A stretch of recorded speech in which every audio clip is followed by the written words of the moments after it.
Many thanks to Zora and to Isabel. Let's move directly to our top story. Just Stop Oil activists have been accused of blocking an ambulance with its blue lights on as it tried to make its way through central London during one of their demonstrations. The Met Police released this photo, which shows the congestion on Waterloo Bridge earlier today. They say officers were continually telling protesters to move so that the vehicle could pass. But Just Stop Oil passed the blame back to the Met, saying they were blocking the bridge in order to blame it on a protest march going in the other direction. At least 40 arrests were made during the disruption. Let me first talk to A&E Dr. Saleha Hassan. Dr. Hassan, thank you very much indeed for joining me. And I know you're going to take part in another discussion on the programme later, but I just wanted a medical opinion just to explain, hypothetically sort of, but also literally, what are the sorts of problems that could occur if an ambulance with its blue lights flashing is delayed? What might happen to the patient in the ambulance if they have to wait? So time is critical. Getting to a sick patient is critical within an allocated time. You have a window of time. When I was looking at that video, I saw that it seemed to be a rapid response vehicle with the words ambulance written on the side. So for me, that suggests that that paramedic was desperately trying to get to a sick patient.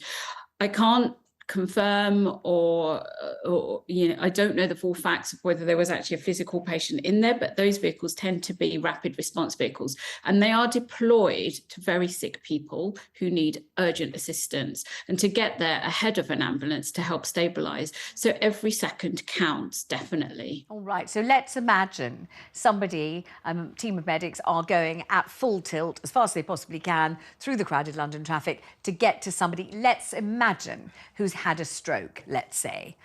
The delay, if the delay is 10 minutes, 20 minutes, or whatever it is, what could that do? Could the patient die as a result of their being delayed?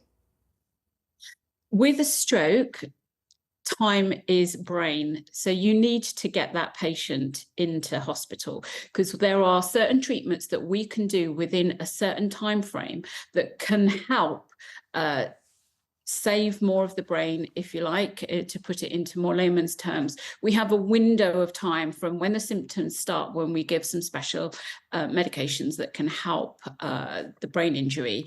If we miss that window, then we can't give it. So it's so time critical, and it's not just a stroke. There's heart conditions, there's breathing conditions, there's a whole number of conditions that warrant a blue light call, and all of them, with the passage of time, offers a worse prognosis to a patient. And not only that, it's horrendously distressing, because that patient will be in some form of distress. They'll be frightened, they'll be fighting for their life potentially, and you will also have paramedics and doctors possibly in a vehicle trying desperately to get to the patient. And you'll also have the family potentially, or bystanders with the person that's sick. So it can be exceptionally distressing for everyone involved. Thank you very much for joining me. Dr. Saleha is actually going to be back with us to discuss the COVID inquiry very shortly. But joining me now in the studio, former Met Police Detective Peter Blexley. Good to see you, Peter. And Just Stop Oil spokesperson Grahame Buss. Thank you for coming, Grahame. So let's talk about what we think happened today. Peter, the police trying to ensure kind of smooth passage of traffic on Waterloo Bridge. An ambulance is part of that traffic. We all know the nee-nor sound. We're all very familiar with it. We all know that means, for God's sake, move your car across. Don't get in the way of it. It's really urgent. So don't impede the progress of this vehicle. But that's not what happened today. No, it certainly wasn't. Just Stop Oil are an organisation that is dedicated to acts of criminality every single day. It has proved quite clearly that it's the enemy of the motorist. It's also been the enemy of national infrastructure by climbing bridges and the like. And it has, of course, become the enemy of arts and culture by smashing up paintings and trashing galleries and the like. But today they've plumbed new depths. And I think it's fair to say that today Just Stop Oil have roundly become the enemy of the people. Grahame, I wonder how you feel about being depicted in that way, the organisation for which you're a spokesperson. I'm afraid I think that's rubbish. I would have said exactly the opposite. Firstly, just point out that under a freedom of information, we have never had a complaint from the ambulance service. And in this particular case, from eyewitness accounts there, what happened... Well, firstly, there was an ambulance that was completely uninvolved, and that was not hindered in any way. The police blocked both sides of the road. You weren't there. Let's just make that clear. You weren't there. Can we point that out? I've already said that. Thank you very and much. we've seen this picture too. Does the picture not paint 1,000 words? It's actually, you need to see the detail. Now, what happened was the police blocked both sides of the bridge, right? The paramedic vehicle that you were referring to with that doctor, that was on the other side, not on the side that the protesters were on. Peter, I don't know whether you have any other information, but I mean, that is certainly not what the police are saying about this.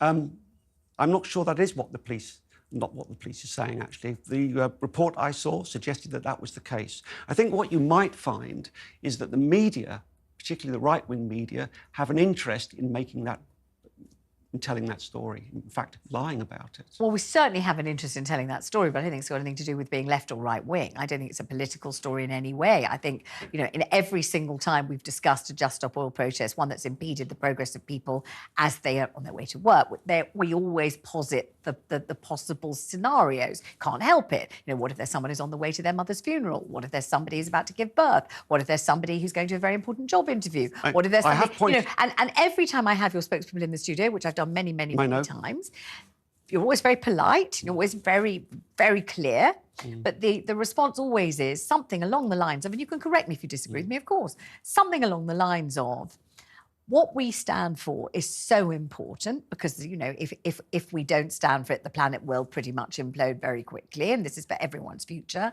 We're appalled that people are so ignorant they don't understand it the way we understand it, and our intense and superior knowledge of this supersedes the person's desire to go to their mother's funeral, supersedes the very important examination, supersedes any of the things that anybody who's stuck in the queue might want to do, because we need to point out to them and the government and everybody else this extremely important thing, and it's up to us to do it. That's the way I've received the information. Thank you very much for making that so clear.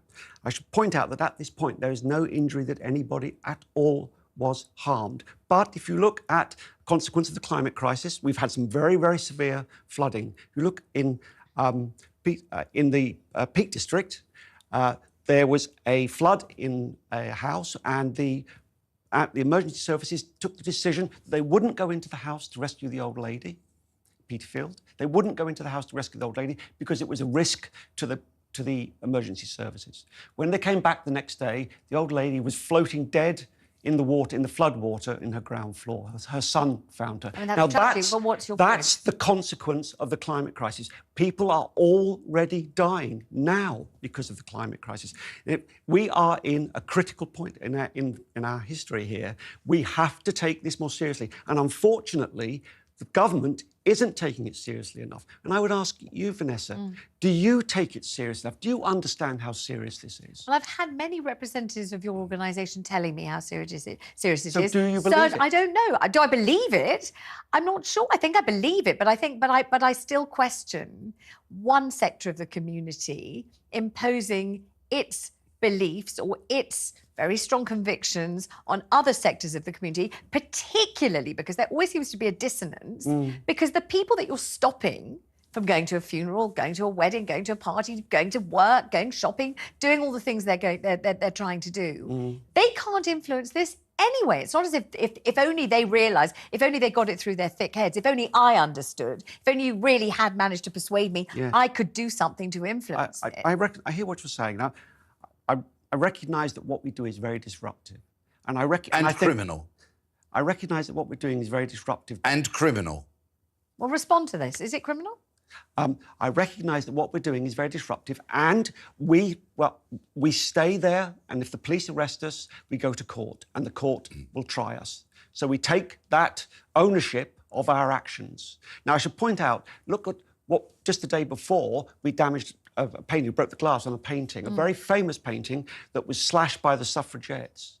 Now, Suella Braverman, if you remember, thanked the suffragettes for giving her the vote, but the suffragettes undertook non-violent civil resistance. There's a significant difference. Don't flatter yourselves. Please, there's a very big difference between the law and what is just. And we are doing this because our government is failing to act. And I know you say you've heard it before. I have. Well, then why doesn't it happen? Why, if you... I would because, call upon you... Because the demands that you're making are too great. The entire economy would grind to a halt. The government wouldn't be able to continue operating. The hospitals wouldn't. If everybody did what you said you wanted them to do as quickly as you say you wanted them to do it, simply it not doesn't true. seem to be practicable. It doesn't seem to be something that people can effect or bring to being. But let me ask you this. You know, Peter's sitting right next to you. He keeps saying to you, it's criminal, and you keep ignoring him. No, as I if he's didn't. not there. I said that we remain, after our actions, we remain there and we are available for the police to arrest us, and then we go to But court. how does that help the person that missed their mother's funeral, the person who's losing brain cognizance because they've had a stroke and the ambulance isn't going forward, the person who misses an important job interview, and all the people who aren't doing anything special? They're just trying to lead their own lives in liberty and freedom in their own country. They don't have to be doing something special to be thoroughly discombobulated and furious about this. You really don't, do you? Just trying to do what you want to do. I accept that it's disruptive, and in any normal circumstances, it would be outrageous and wrong to do it. But just look at, as I say, the suffragettes did that. Lots of non-violent civil resistance movements have done the same. And I would call upon the government, to not licence new oil and gas. It's not our demand. It's our demand, but it's not our cause. The science of this tells us that we have let me ask to you do something. this. Let's just leave the theorising aside, and let's just assume... Theorising? Let's just assume that the ambulance was impeded by Just Stop Oil. Now, you're saying it wasn't. You think and it has never happened to The date. police are saying it's Just Stop Oil, but let's imagine it was stopped by Just Stop Oil. And let's imagine that the person in it who just had a heart attack, who just fallen off a high ladder, who just given birth to a premature baby on the bathroom floor, or any of the other tragedies that befall us. No, but let's imagine. You're giving me hypothetical. I can give you a lot of real examples. But let's imagine that that person, that patient, was impeded by Just Stop Oil today. Do you think that that's okay?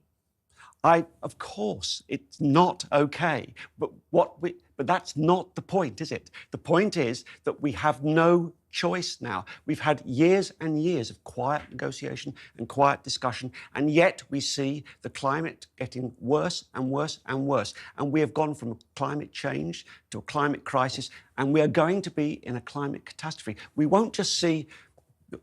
We will see hundreds of millions of people die. Let me give Peter Blakeslee a chance to talk about this. In my former home. Met Police Detective Peter, you know, obviously, this is a gentleman of conviction. And obviously, he will tell you that he's doing this not just for him, but for you and for me and for our children and grandchildren. It's not a selfish act, he'll say. And he has said it's for everybody else. And he says that we've already seen the effects of climate change. And there's no question, all summer I've been broadcasting about Europe boiling and people, you know, frying and horrible forest fires. And now we've got dreadful floods. It is definitely happening. People do seem to be able to make a solid connection between one thing and the other. But what about the way that Just Stop Oil are going about this?